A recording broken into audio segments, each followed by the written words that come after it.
వైఎస్ఆర్సీపీ నేతలను కొనుగోలు చేసి ఆ పదవులను పెత్తందారులకు అమ్ముకునే దళారిగా చంద్రబాబు మారిపోయారని మాజీ మంత్రి కారుమూరి వెంకట నాగేశ్వరరావు అన్నారు. ఆర్ కృష్ణయ్య తన రాజ్యసభ సభ్యత్వానికి రాజీనామా చేసిన అంశంపై బుధవారం కారుమూరి విశాఖలో మీడియాతో మాట్లాడారు. బీసీలకు వైఎస్ జగన్ ఎంతో మేలు చేశారు.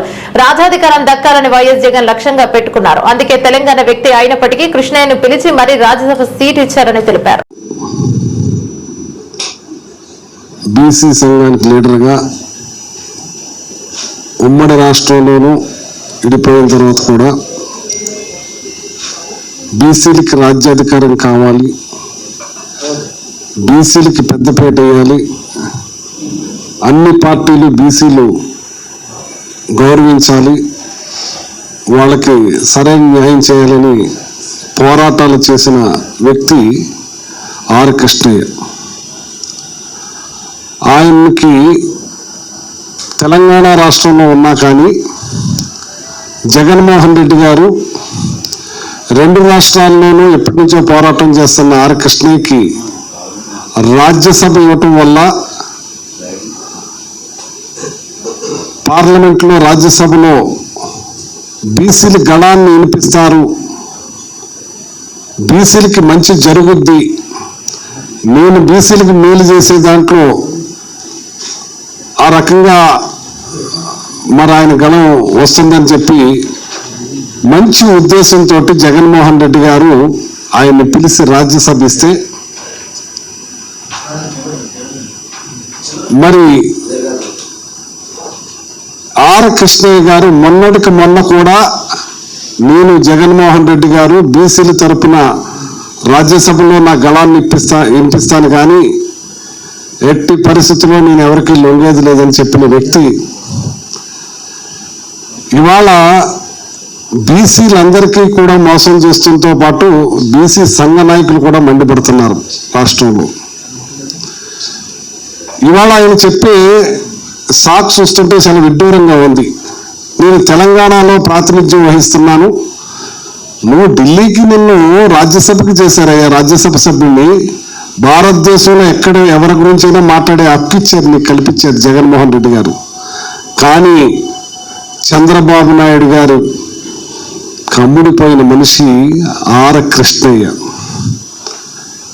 ఇవాళ ఎన్నో సంవత్సరాల నుంచి బీసీల అండతోటి నువ్వు పెరిగిన వ్యక్తువు నువ్వు, కానీ చంద్రబాబు నాయుడు కొనుగోలుకి లొంగిపోయిన వ్యక్తిగా నీకు ఈ వయసులో అది అవసరమా అని నేను అడుగుతున్నాను. నేను ఇవాళ బీసీల గౌరవాన్ని తాకట్టు పెట్టిన వ్యక్తిగా మిగిలిపోతాం. చరిత్రలో చరిత్రహీనుడిగా మిగిలిపోయే వ్యక్తి ఎవరంటే ఒక ఆర్ కృష్ణయ్య. నీకు మంచి పేరు ఉంది మొన్నటిదాకా, నువ్వే ఇంతకుముందు ఒకసారి ద్రోహం చేసావు.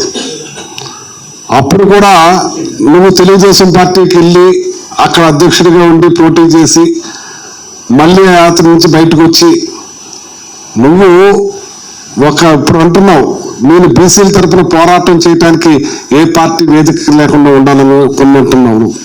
కానీ అప్పుడు ఎందుకు వెళ్ళావు నువ్వు, ఇప్పుడు ఎందుకు వచ్చావు నువ్వు?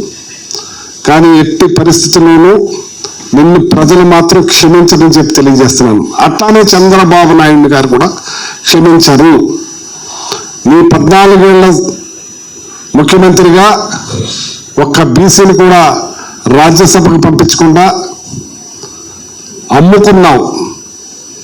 కానీ ఈ రోజున జగన్మోహన్ రెడ్డి గారు బీసీలకి ప్రాధాన్యత ఇవ్వాలి, బీసీలకి పెద్దపేట వేయాలనే ఉద్దేశం మీద ఇవాళ మోపిదేవి వెంకటరమణ గారు కానీ, పిల్లి సుభాష్ చంద్రబోస్ గారు కానీ, మన ఆర్ కృష్ణయ్య గారికి అయితేనే, అలాగే బీరా మస్తానరావు గారికి అయితేనే, వీళ్ళందరినీ కూడా రాజ్యసభకు పంపించిన వ్యక్తి జగన్మోహన్ రెడ్డి గారు తొలిసారిగా ముఖ్యమంత్రిగా వచ్చి.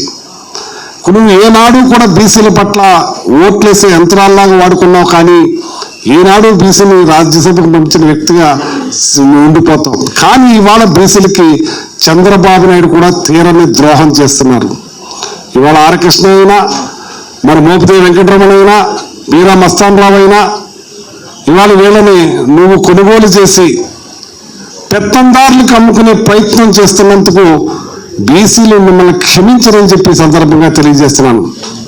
జగన్మోహన్ రెడ్డి గారు ఎక్కడా కూడా బీసీలకి ఆశించి ఏమీ కూడా వాళ్ళని పైకి తీసుకురావాలనే ఉద్దేశం మీద ఆయన తీసుకున్న దాన్ని ఒమ్ము చేసి ఇవాళ అడ్డగోలుగా నువ్వు కొనుగోలు చేసి పెత్తందారులు అమ్ముకుంటానికి నువ్వు ప్రయత్నిస్తున్నావంటే ఇది దుర్మార్గం అని చెప్పి తెలియజేస్తున్నాను.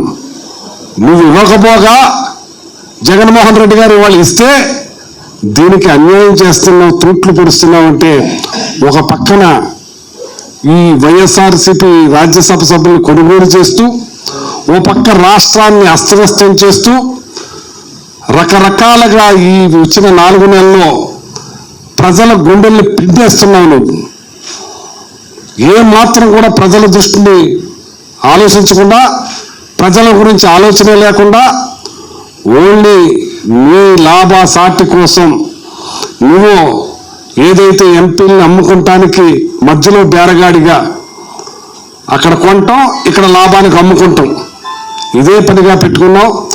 ఆర్ కృష్ణయ్య గారు మిమ్మల్ని 2 రాష్ట్రాల బీసీలు ఎవ్వరూ కూడా నిన్ను క్షమించరని చెప్పే సందర్భంగా తెలియజేస్తున్నాను. ఎందుకంటే చరిత్రలో ఇలాంటి పని ఎవ్వరూ చేయలేరు. కానీ ఒక పోరాట యోధుడిగా పెద్ద పేరు తెచ్చుకున్న వ్యక్తి నువ్వు ఈ రోజున ఎందుకు పనికిరాని పని చేశావు. ఇది చాలా దుర్మార్గమైనది, హేయమైనది అని చెప్పి నేను పూర్తిగా ఖండిస్తున్నాను. బీసీలందరి తరఫున నిన్ను ఖండిస్తున్నాను. అలాగే జగన్మోహన్ రెడ్డి గారికి మరి బీసీల తరఫున కొంతమంది నాయకులు అన్యాయం చేసినందుకు బాధపడుతున్నాను.